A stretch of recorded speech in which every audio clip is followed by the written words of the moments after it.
नमस्ते प्रिय दर्शकों, आज मैं आपको ये बताना चाहती हूँ कि आपको किस तरह से पता चल पाएगा कि आपकी कुंडली में धन योग है या नहीं। धन योग आपकी कुंडली में किस तरह से बन सकते हैं, इसके बारे में आज हम चर्चा करेंगे। मेरे चैनल को सब्सक्राइब कीजिएगा। अगर आप कंसल्टेशन चाहते हैं तो वीडियो के डिस्क्रिप्शन में मेरा नंबर है, इस वीडियो को शेयर कर दीजिएगा।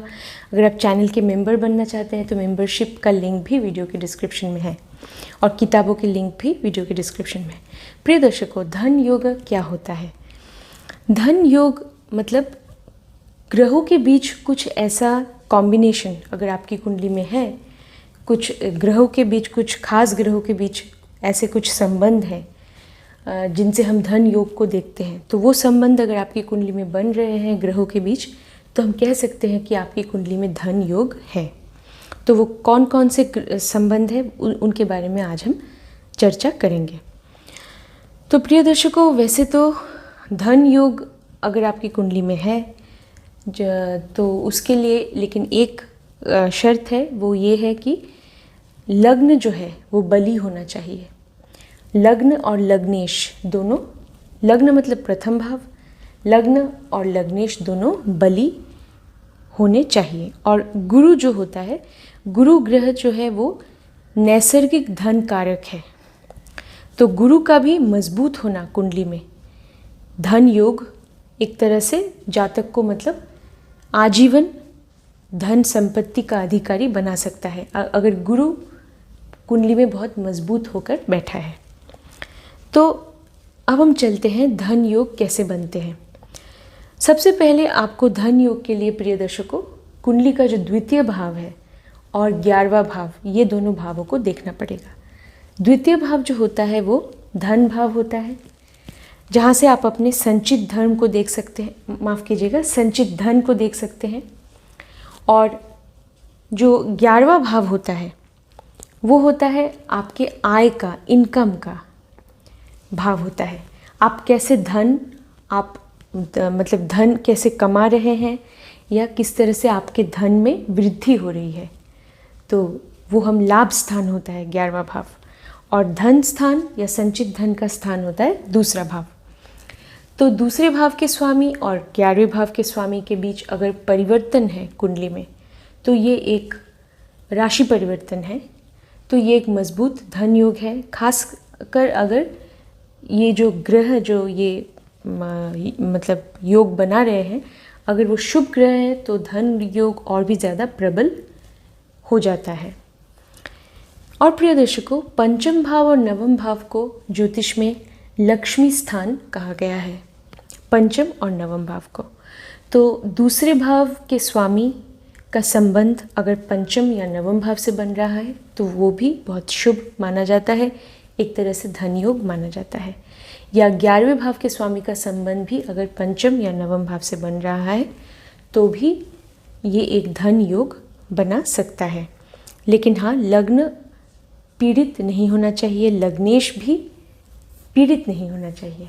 अगर लग्नेश पीड़ित हो रहा है तो लग्नेश को कौन सा ग्रह है जो पीड़ित कर रहा है, उस ग्रह के बीज मंत्र का जाप कीजिए तो ज़रूर आपको राहत मिलेगी। तो प्रिय दर्शकों, तो लग्न को आप मजबूत करना ज़रूरी है। अच्छा, और हम क्या कह सकते हैं कि धन योग, अभी हम देखेंगे कि और किस किस तरह से धन योग बन सकते हैं। तो द्वितीय भाव, 11वां भाव, ये दो भाव बहुत जैसे महत्वपूर्ण है।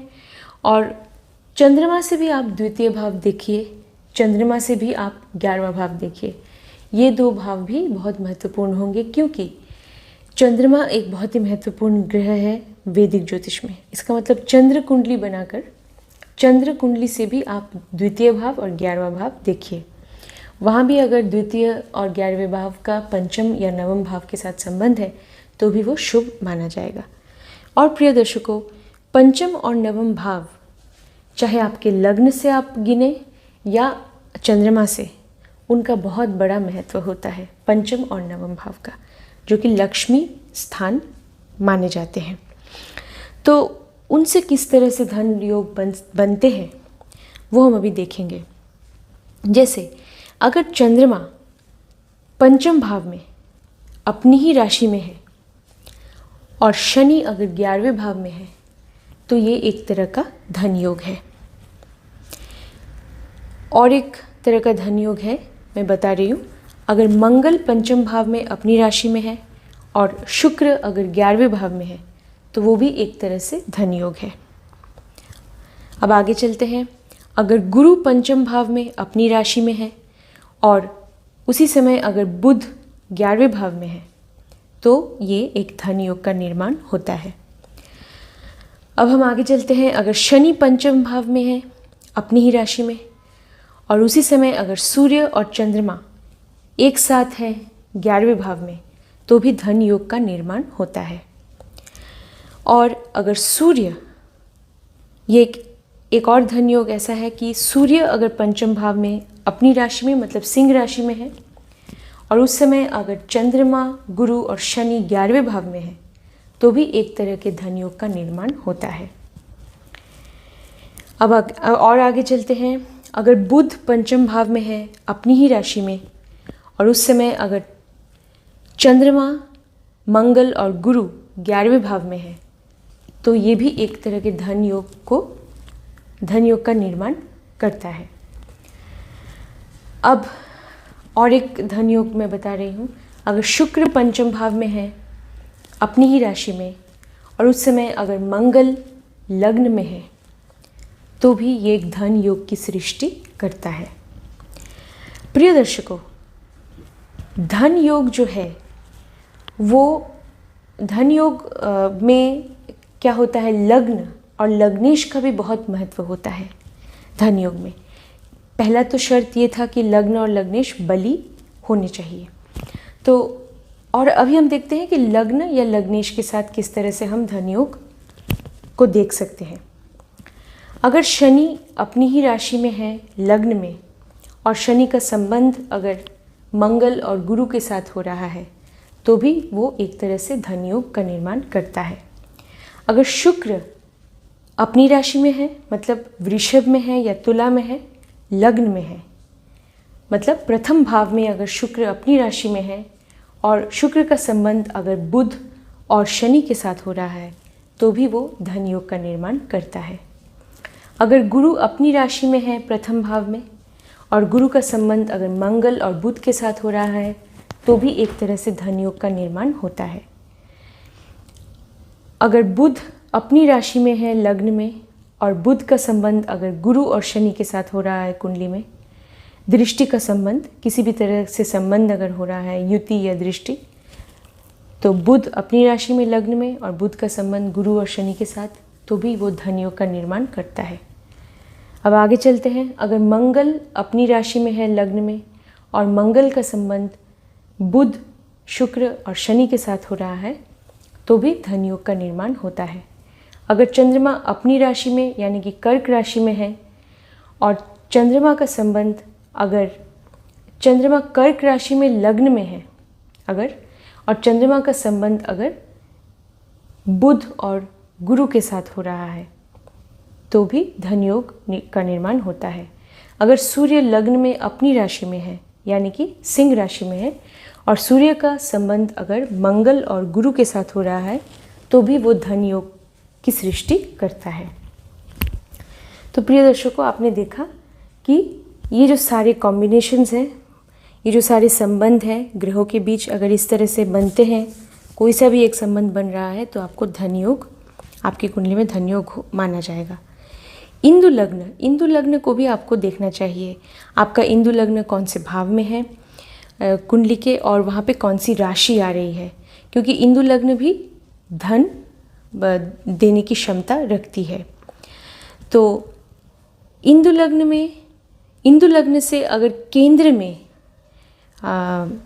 अच्छे ग्रहों की युति बन रही है, मतलब इंदु लग्न से अगर केंद्र में शुभ ग्रह बैठे हैं तो भी आपको धन की प्राप्ति होगी, या इंदु लग्न पे अगर शुभ ग्रहों की दृष्टि पड़ रही है तो भी आपको धन की प्राप्ति होती है। अच्छा प्रिय दर्शकों, अब हम क्या कह सकते हैं, अगर द्वितीय भाव के स्वामी और जैसे कि द्वितीय भाव के स्वामी और प्रथम भाव के स्वामी, मतलब अगर लग्न के स्वामी या लग्नेश और द्वितीय भाव के स्वामी मतलब धनेश, लग्नेश और धनेश के बीच अगर राशि परिवर्तन हो रहा है तो ये एक बहुत ही शुभ लक्षण है, ये एक बहुत ही प्रबल धन योग हो सकता है। अच्छा, और प्रिय दर्शकों, अब हम क्या कह सकते हैं कि और किस तरह से धन योग बन सकते हैं। तो अब हम देखेंगे, अगर राहु, शुक्र, मंगल और शनि अगर एक साथ हैं एक ही राशि में, कन्या राशि में, तो भी जातक धनी हो सकता है। अगर राहु, मंगल और शुक्र कन्या राशि में है तो भी व्यक्ति धनवान हो सकता है। अगर सूर्य केंद्र में बैठा है, मतलब 1, 4, 7 या 10 इनमें से किसी भी एक भाव में बैठा है, और अगर अगर सूर्य नवमांश कुंडली में एक मित्र राशि में है और लग्न कुंडली में अगर सूर्य चंद्रमा और गुरु से दृष्ट है तो जातक धनवान और बहुत ही उच्च शिक्षित होता है। प्रिय दर्शकों, अगर गुरु, बुध और शनि अपनी ही राशि में है तो जातक की आयु लंबी होती है और जातक आजीवन धन की कमाई करता है अपने जीवन में। प्रिय दर्शकों, अगर लग्नेश द्वितीय भाव में है और अगर द्वितीय भाव के जो स्वामी हैं वो 11वें भाव में है और अगर 11वें भाव के स्वामी लग्न में है तो भी एक तरह के धन योग का निर्माण होता है। अगर 11वें भाव के स्वामी द्वितीय भाव में है, द्वितीय भाव के स्वामी प्रथम भाव में है और प्रथम भाव के स्वामी अगर 11वें भाव में है तो भी जातक धनी होता है। अगर द्वितीय भाव के स्वामी और दशम भाव के स्वामी इनके बीच अगर किसी भी तरह की युति है या संबंध है कुंडली में, खासकर अगर ये युति द्वितीय भाव के स्वामी और दशम भाव के स्वामी के बीच ये युति अगर केंद्र में बन रही है और इन पे अगर जो लग्नेश है, लग्नेश के जो राशि स्वामी है नवांश में, उनकी दृष्टि पड़ रही है तो ये धन योग का निर्माण करता है। मैं एक बार फिर से बोलती हूँ, अगर द्वितीय भाव के स्वामी और दशम भाव के स्वामी की युति किसी भी केंद्र भाव में बन रही है, उनमें कोई युति है द्वितीय भाव और दशम भाव के स्वामी के बीच और उन पे अगर लग्नेश के जो राशि स्वामी बन रहे हैं, लग्नेश के जो राशि स्वामी नवांश में बन रहे हैं, उस ग्रह की दृष्टि अगर उन पे पड़ रही है तो भी ये एक तरह के धन योग का निर्माण करता है। प्रिय दर्शकों, ये जो और एक जो कंडीशन है वो है कि द्वितीय भाव के स्वामी का अपने भाव में होना, मतलब द्वितीय भाव के स्वामी अगर अपनी ही राशि में बैठे हैं या अगर केंद्र में बैठे हैं तो जातक धनवान होता है, या अगर द्वितीय भाव के स्वामी त्रिकोण में भी बैठे हैं, धर्म त्रिकोण में, तो भी जातक के लिए ये शुभ माना जाता है धन जीवन में अर्जित करने के लिए। वहीं अगर द्वितीय भाव के स्वामी मतलब धन भाव के स्वामी या धनेश अगर किसी भी त्रिक भाव में बैठ गए हैं, छठे भाव में, 8वें में या 12वें में, तो फिर जातक को जीवन में धन की हानि होती है। तो इसलिए इसका एक उपाय ये है कि आपको छठे भाव की ऊर्जा का इस्तेमाल अगर आप कर रहे हैं धन को अर्जन करने के लिए या धन कमाने के लिए, तो फिर ये आपके लिए अच्छा होगा। छठा भाव नौकरी का होता है। अगर आप नौकरी बहुत मन लगा कर करते हैं और छठे भाव से हम निस्वार्थ रूप से जो सेवा है वो भी हम छठे भाव से देखते हैं। तो अब धनेश अगर छठे भाव में चला गया तो फिर अगर आप जैसे कि ज़रूरतमंद लोगों की सेवा करते हैं किसी भी तरह से और बेज़ुबान जानवरों की भी सेवा करते हैं, तो फिर छठा भाव जो होता है वो प्रारब्ध कर्म का भी होता है। ये अगर आप करेंगे तो आपको धन की प्राप्ति होगी। अगर धनेश या द्वितीय भाव के स्वामी अगर बैठे हैं अष्टम भाव में, तो फिर आपको ध्यान करना चाहिए या फिर अष्टम भाव से जो जुड़ा हुआ कामकाज है वो आपको करना चाहिए, तो आपको धन की प्राप्ति हो सकती है। अन्यथा आपको जैसे कि पैसों की परेशानी हो सकती है। तो अष्टम भाव से हम देखते हैं चार्टर्ड अकाउंटेंसी, ऑडिट, जो भी रहस्यमयी चीज़ें हैं या रहस्यमय विद्या है, जैसे कि ओकल्ट नॉलेज, जैसे कि ज्योतिष, फिर सामुद्रिक शास्त्र, या फिर जैसे हम कहते हैं न्यूमरोलॉजी, टैरो कार्ड रीडिंग, ये सब हम अष्टम भाव से देखते हैं। अष्टम भाव से हम टेक्नोलॉजी को देखते हैं, रिसर्च को देखते हैं। अष्टम भाव से हम अंडरग्राउंड माइनिंग को देखते हैं, जो सीक्रेट एजेंसीज़ में जो लोग काम करते हैं, डिटेक्टिव होते हैं, वो भी अष्टम भाव से देखते हैं। अष्टम भाव से किसी भी तरह की इन्वेस्टिगेशन को, रिसर्च, शोध, गवेषणा को देखते हैं। तो अष्टम भाव की ऊर्जा का अगर आप इस्तेमाल करेंगे तो आपको अच्छे फल मिलेंगे अगर धनेश अष्टम भाव में चले गए हैं। अष्टम भाव से हम जो स्टॉक मार्केट से अचानक लाभ मिलता है वो भी देखते हैं। विरासत में जो धन मिल सकता है वो भी देखते हैं। अष्टम भाव से हम जो जॉइंट एसेट्स हम बनाते हैं शादी के बाद अपने जीवन साथी के साथ, वो भी देख सकते हैं। तो अगर आप अष्टम भाव की ऊर्जा का इस्तेमाल करेंगे, अष्टम भाव से हम इंश्योरेंस को भी देखते हैं, ऑडिट को देखते हैं, तो किसी न किसी तरह से टेक्नोलॉजी, तो आप अगर अष्टम भाव की ऊर्जा का इस्तेमाल करेंगे तो फिर आपके जीवन में उतार चढ़ाव धन के मामले में थोड़ा सा कम हो जाएगा और आप थोड़ी सी राहत तो आपको मिलेगी। तो उस भाव की ऊर्जा का इस्तेमाल करना है। अगर धनेश अष्टम भाव में है, अगर धनेश 12वें भाव में है, 12वां भाव आध्यात्म का होता है, 12वां भाव भी ध्यान का, योगा का होता है, 12वां भाव विदेश का होता है, तो फिर इनमें से किसी भी 12वें भाव की ऊर्जा का इस्तेमाल कीजिएगा तो फिर आपको धन की प्राप्ति होगी।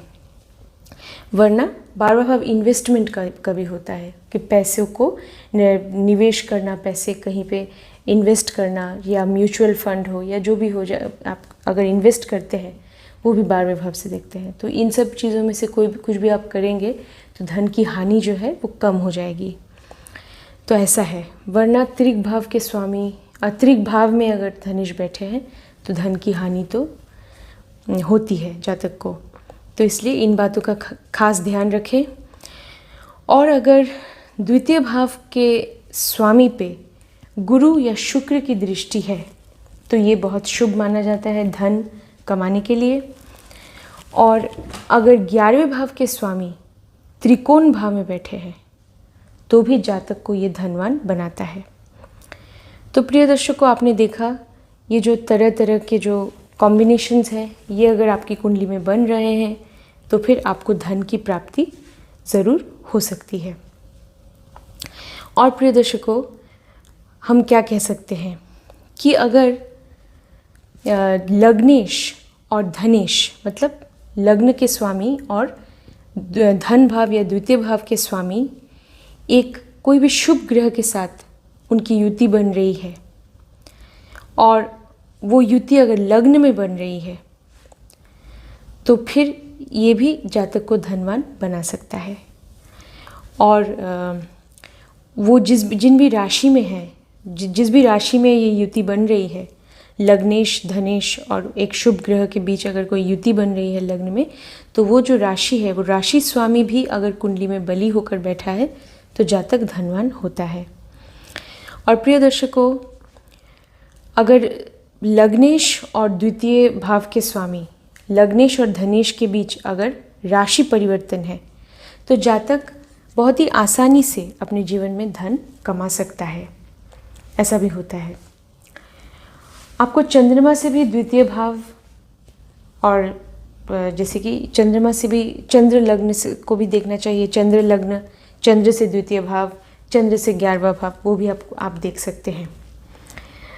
अगर जैसे कि चंद्रमा से जो चंद्रमा से जो द्वितीय भाव, मतलब सेकंड लॉर्ड है चंद्रमा से, मतलब चंद्रमा से जो द्वितीय भाव के स्वामी है या चंद्रमा से जो 11वें भाव के स्वामी है, अगर वो भी बली होकर बैठे हैं या अपनी उच्च राशि में बैठे हैं तो भी जातक को बहुत धनवान बनाते हैं। तो इन सब बातों का आपको ध्यान रखना पड़ेगा प्रिय दर्शकों। और अगर लग्नेश जो है, लग्नेश अगर लग्न में बैठे हैं बली होकर तो भी जातक को धनवान बना सकते हैं। और अगर चंद्र और मंगल के बीच युति है चंद्र और मंगल के बीच युति है और ये युति बहुत ही बलवान है कुंडली में, शुभ राशि में शुभ भाव में है, तो भी जातक को धन की प्राप्ति होती है। द्वितीय भाव धन का भाव होता है प्रिय दर्शकों। तो द्वितीय भाव में क्रूर ग्रहों का होना या फिर जो नैसर्गिक पाप ग्रह का होना द्वितीय भाव में, ये बहुत शुभ नहीं माना जाता। ऐसा होने से जातक को धन की हानि हो सकती है। तो फिर वो क्रूर ग्रह या पाप ग्रह जो भी द्वितीय भाव में बैठा है, उस ग्रह के बीज मंत्र का जाप आपको हर रोज़ नियमित रूप से करना चाहिए, तो फिर आपको राहत ज़रूर मिलेगी। और प्रिय दर्शकों, फिर आपको देखना चाहिए कि कौन सा क्रूर ग्रह बैठा है। अगर केतु बैठा है तो आपको दान देना चाहिए, जैसे कि आप वृद्धाश्रम में, मंदिर में आप दान दे सकते हैं। अगर राहु बैठा है तो जो ज़रूरतमंद लोग हैं, जो जैसे कि जानवर हैं, जो पक्षी हैं, उनकी सेवा करेंगे। चींटियों को आप आटा चीनी डालेंगे, तो फिर राहु के उपाय करेंगे तो आपको फ़ायदा मिलेगा। जो हमारे डोमेस्टिक हेल्प होते हैं, उनके साथ भी आप जैसे कि उनकी मदद करेंगे, तो भी जैसे कि राहु अगर बैठे हैं द्वितीय भाव में और हर तरह के नशे से दूर रहेंगे तो आपको अच्छा फल मिलेगा। आपको देखना है कि द्वितीय भाव में अगर कोई क्रूर या पाप ग्रह बैठा है तो वो कौन सा ग्रह है, उसका उपाय कीजिए। शनि अगर बैठे हैं द्वितीय भाव में तो फिर आपको, जैसे द्वितीय भाव में शनि है, धन भाव में ही शनि है, तो द्वितीय भाव परिवार का भी होता है, तो ये भी दिखाता है कि परिवार से आपको शायद कहीं दूर जाना पड़ेगा। परिवार से आप दूर जाएंगे तो आप धन की प्राप्ति कर सकते हैं, लेकिन शनि को शुभ रखना पड़ेगा। शनि को शुभ रखने के लिए आपको क्या करना होगा, आपको छल कपट से हमेशा दूर रहना है, हमेशा सच्चाई के पथ पे चलना है, न्याय के पथ पे चलना है, कर्मठता परिश्रम में यकीन रखना है, और आपको कभी भी किसी के साथ नाइंसाफ़ी नहीं करनी है। और जो हमारे 4th ग्रेड स्टाफ होते हैं, एम्प्लॉयज़ होते हैं किसी भी संस्था में, उनके प्रति हमेशा आदर आपके मन में रहनी चाहिए। जो हमारे डोमेस्टिक हेल्प होते हैं, हेल्पर्स होते हैं, उनको भी हमेशा उनकी मदद करनी चाहिए। जो भी वर्किंग क्लास के लोग हैं, उनके साथ हमेशा मिलजुल के रहना चाहिए। तो शनिदेव आपको अच्छे फल देंगे अगर वो द्वितीय भाव में बैठे हैं। शनिदेव को शुभ रखने के लिए सबसे ज़रूरी बात यही है कि आपको न्याय के पथ पे चलना चाहिए और परिश्रम में यकीन करना चाहिए। तो शनिदेव फल थोड़े देर से देते हैं, लेकिन ज़रूर देंगे आपको। तो देखना चाहिए कौन सा ग्रह बैठा है। अगर शुभ ग्रह बैठे हैं तब तो जातक को जीवन काल में धन की प्राप्ति बहुत होती है, और जो रुकावटें हैं, बाधाएं हैं, वो बिल्कुल नहीं आती हैं, बहुत कम आते हैं। मतलब शुभ ग्रह बैठे हैं, अच्छी स्थिति में बैठे हैं, तो ये धन योग एक तरह से, मतलब धन प्राप्ति के लिए ये बहुत ही एक शुभ जैसे कि कंडीशन माना जाता है। अब अगर पाप ग्रह, क्रूर ग्रह बैठे हैं तो फिर आपको उनका उपाय करना चाहिए, तो आपको ज़रूर राहत मिलेगी। तो प्रिय दर्शकों, अगर द्वितीय भाव के स्वामी अगर त्रिकोण भाव में है, या द्वितीय भाव के स्वामी जैसे कि अगर केंद्र में त्रिकोण में है, तो ये बहुत अच्छा माना जाता है। और द्वितीय भाव में अगर शुभ ग्रह है, जैसे कि मैंने कहा, तो ये आपके धन प्राप्ति के लिए बहुत ही अच्छा माना जाएगा। तो प्रिय दर्शकों, ये थे सारे जो कॉम्बिनेशंस। तो अंत में मैं यही बोलना चाहूँगी कि अगर आपकी कुंडली में द्वितीय भाव के स्वामी और 11वें भाव के स्वामी के बीच संबंध है, राशि परिवर्तन है, तो ये बहुत ही एक प्रबल धन योग है।